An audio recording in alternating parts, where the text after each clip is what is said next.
I don't think there's been more of an accurate representation of trust the process than Mikel Arteta at Arsenal. Coming in, not managing a team before, with a team that needs a long-term plan and a big rebuild. There has definitely been rough times and poor games, but Mikel Arteta has gotten Arsenal into a level of a title contending team, and that was nowhere near a few years ago. And without Arteta, Arsenal would not be as good as they are right now. So that leads me to say Mikel Arteta is the best manager Arsenal could possibly have right now, and here is why. Now, of course, an outlandish statement like that needs realism around it. Obviously, I mean a realistic place for Arsenal to be at. We're not going to get the top managers in the world like Pep Guardiola, especially when we were coming 8th 2 years in a row in the Premier League. Arsenal needed a young manager with high potential that loves the club inside and out, and they obviously got that with Mikel Arteta being a former captain of the side. And exactly like when Arsene Wenger was signed, it is a project to lead to with an unknown manager quantity. We didn't know how good Arteta was going to be, didn't know how Wenger was going to be, and there were still some rough years at the start, but the team culture and philosophy improved, and then eventually the performances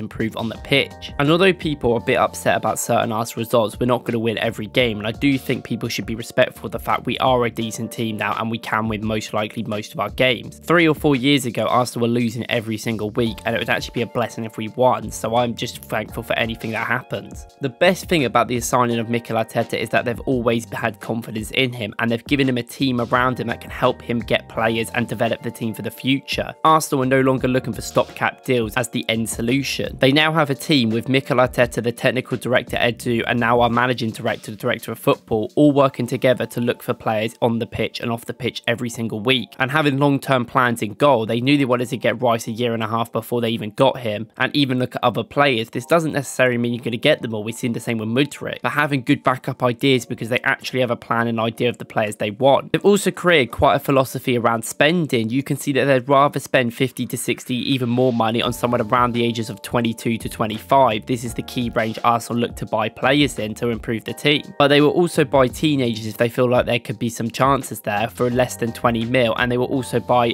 28, 29-year-olds, 30-year-olds for around 10 to 15 mil if it's a bargain signing that can be made. I mean, it sounds simple, but I think this is a brilliant way Arsenal have got better. They have a philosophy, they have the age range that they would rather sign, but they don't mind going out of the way if there's good deals to be had, and they've said this multiple times with their transfer strategy. Also, Arteta has known the way he wants to play. He wants a physical side, wants to win duels, and wants to have a lot of possession and have dominance on the ball, and while having a good passing team at the back. And this is why development has happened. We've tried to buy players every single year that make this better. We signed Ramsdale, we signed Ben White, and then he improves it and wants to sign Raya, and it keeps going up and up. Eventually now we've got a core team that is very good, and although injuries do cost us tactically sometimes, it is easier to convince players to come to the club because they can see the way we're going and they can see the philosophy around the team. And when you have a team all united like that, it makes it a much better environment. And speaking of environments, Arteta's done a really good job at making the environment at Arsenal a very good and healthy family. Even when Arsenal was struggling on the pitch with Arteta, that has happened a few times, especially in his first year and a half, he maintained that everyone liked each other and it was a good environment back there. Eventually everyone starts feeling like a family and actually enjoys going into work to play for the club and go to training. This only can get good results. This makes everything a lot better, and you actually feel like you're working with your friends. This is something that we just didn't have when Unai Emery was there. Yes, some of the results on the pitch were good, maybe a bit lucky sometimes, but he did go on a good unbeaten run, but players weren't very happy and everyone wanted to leave as it seemed like a negative place to be. This also coincides with how the fans react to the Arsenal team. A few years ago, a lot of fans weren't very happy with the direction it was going in and weren't very happy with a lot of the players, and it's not always down to performances. People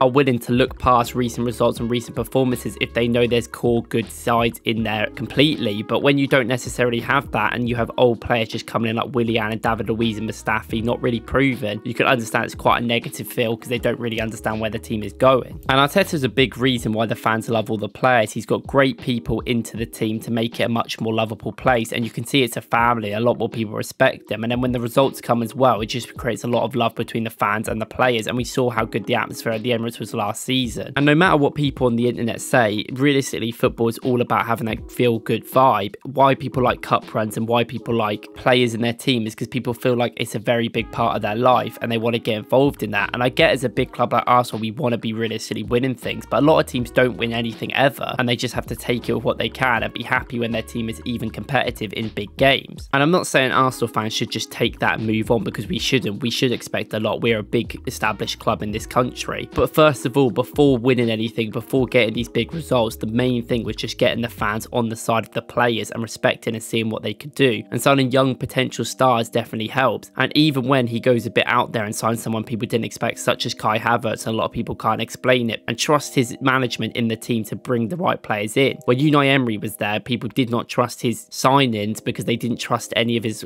prior signings before. And when that trust is created by the majority of the fan base, it creates a lot better atmosphere. I also think Arteta speaks pretty honestly when you talk to him normally. In interviews, he comes off really well and he speaks to how it is, and I really like that. I think that's a great person to get behind, and he leads by example in the team. He also stands up for what he believes in. If he believes the refereeing and stuff isn't right, he will make a comment, and I have nothing a problem with that. I think he should be able to say these things, and I'm glad that he is sticking up for something he believes in while also supporting the team in every way he can. And he's a real good role model to have in the squad as a whole. And I do think there is some issues with his tactical approach in games. I do think sometimes he waits too long to make substitutions, but these are just minor details. Eventually, when he gets more experienced and more involved with the team for more years to come, I'm sure it will get better. And he is still a young manager working in his early years of his career, especially at a big club. It is definitely hard. He needs to adapt on the job, and he's adapted a lot at this point. So just expect him to be on the same level with Pep and Klopp straight away is unrealistic, and he's really going to get up there soon. Arteta has truly transformed Arsenal from out of the club, within the club, on the pitch, off the pitch. I do think his off the pitch work has been more important than his on the pitch, and eventually it's been flooding onto the on the pitch like we saw last year and some parts this season. This is why people like Declan Rice want to join the club in the first place. They see how much of a family environment it is, and if you watch any of Arsenal's content on their social platforms, you can understand how fun it seems to be in the team. I also like how Arteta is ruthless. I know people will criticise sometimes that he isn't ruthless enough or he's too ruthless, but I do like how he will do anything to win games. He will play people, he will buy people who he thinks might be better, even if it's minimally. He's a very ruthless person. If someone makes a mistake, then they're most likely not going to be playing again unless you're a big starter. And this is something that I don't really think Arsene Wenger did last year's did at the club. I think he was pretty much did the same team every week, and players who constantly let us down, he kept giving time to rather than other players that deserved it. And while all managers have their favourites, sometimes it goes too far. And that leads me to say I believe the Arteta rumours to Barcelona are not real, as some random media source in Spain has said it, and they're apparently not very reliable. Also, Xavi decided to step down at the end of the season after the Villarreal game. Now, it probably was spoke about before, but it feels like weird that Arteta within a day would make that decision, especially to a club that he's been building for 4 to 5 years now, and he hasn't even won anything other than an FA Cup and a couple of Community Shields. And at Barcelona, he would have to do even more of a bigger rebuild off the pitch, especially at that club, because it's a mess financially and just as a whole. And rival fans can laugh or they can say whatever, but they know that Arteta's a good manager deep down, and people that actually watch football know that he's a good manager. And I don't really understand the Arteta out claims. Yes, some people make mistakes, but there's no one better right now for Arsenal that could be in his position. Anyone that would come in would have to take a long ass time to also make the team as good as it is, which fair enough, Arteta has, and he had a lot of backing, but I don't think it's necessarily was going to be an easy fix for some people. I will criticise Arteta when he makes mistakes in game, but that doesn't mean I believe he should not be Arsenal manager. He definitely should be, and there's no other good options right now. Thank you guys for watching. Please let me know what you think about Arteta, think about the rumours to Barcelona. I don't personally believe them, but we hope he stays because he's very vital to the process and everything at Arsenal. If you like this video, please watch my video where I did a little documentary on Mesut Ozil, and if you like any of my content, please subscribe, and I'll see you in the next one. Thank you.